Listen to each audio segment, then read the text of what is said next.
Saya ada pertanyaan yang cukup serius, Bung Rocky. Oke. Apa sih rasanya jadi dosen Dian Sastro?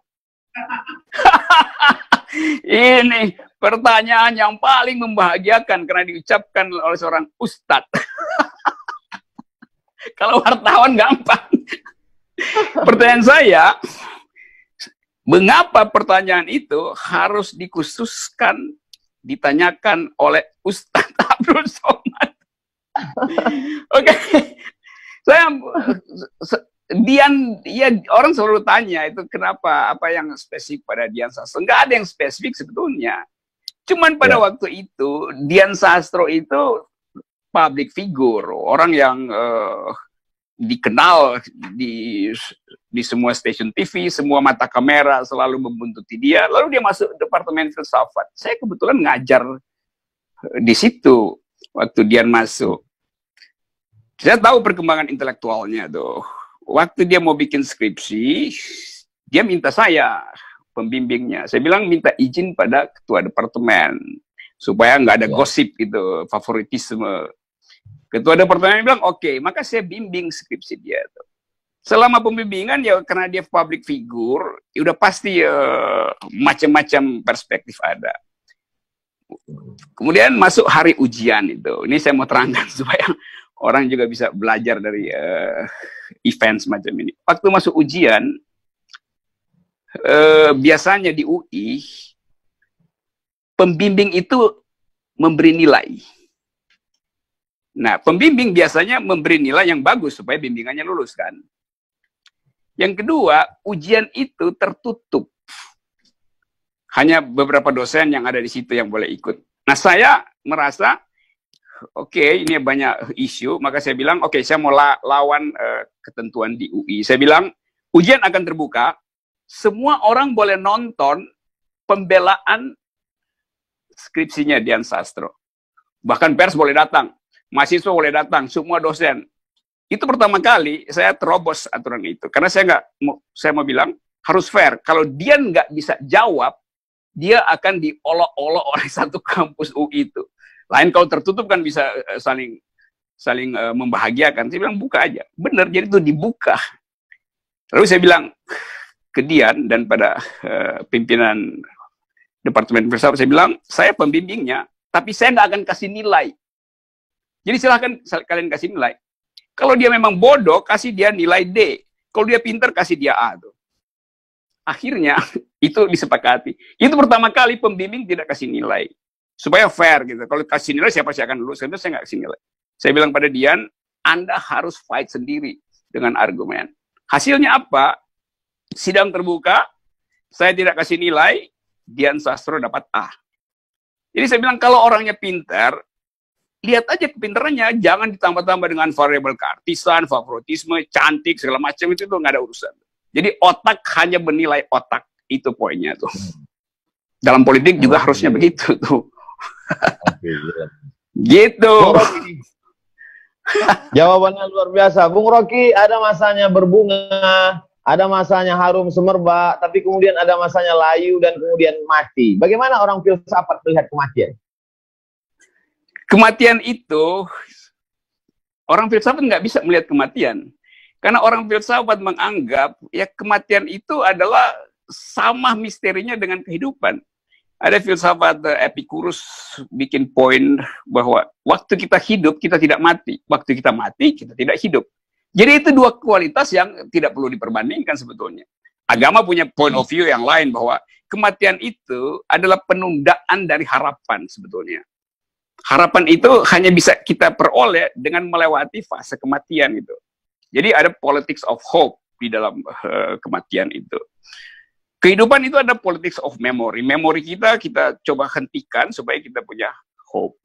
Tapi sebetulnya kalau di dalam ilmu pengetahuan yang lebih positivistik, ya menanyakan kematian itu tidak layak ditanyakan pada orang hidup gitu. Sebetulnya kan, jalan pikirannya kan.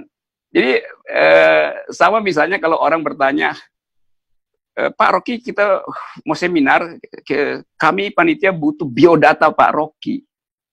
Saya bilang biodata. Biodata itu kan baru lengkap ketika orang meninggal. Kalau orangnya masih hidup, biodatanya masih bertumbuh. Jadi ngapain minta biodata ke saya yang masih bernapas?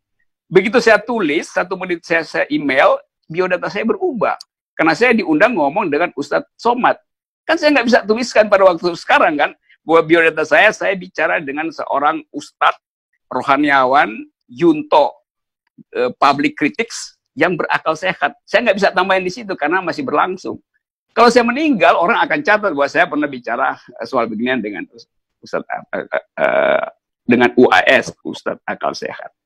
Nah, satu poin tentang kematian supaya mahasiswa sosiologi bisa pelajari. Dulu ada seorang sosiolog,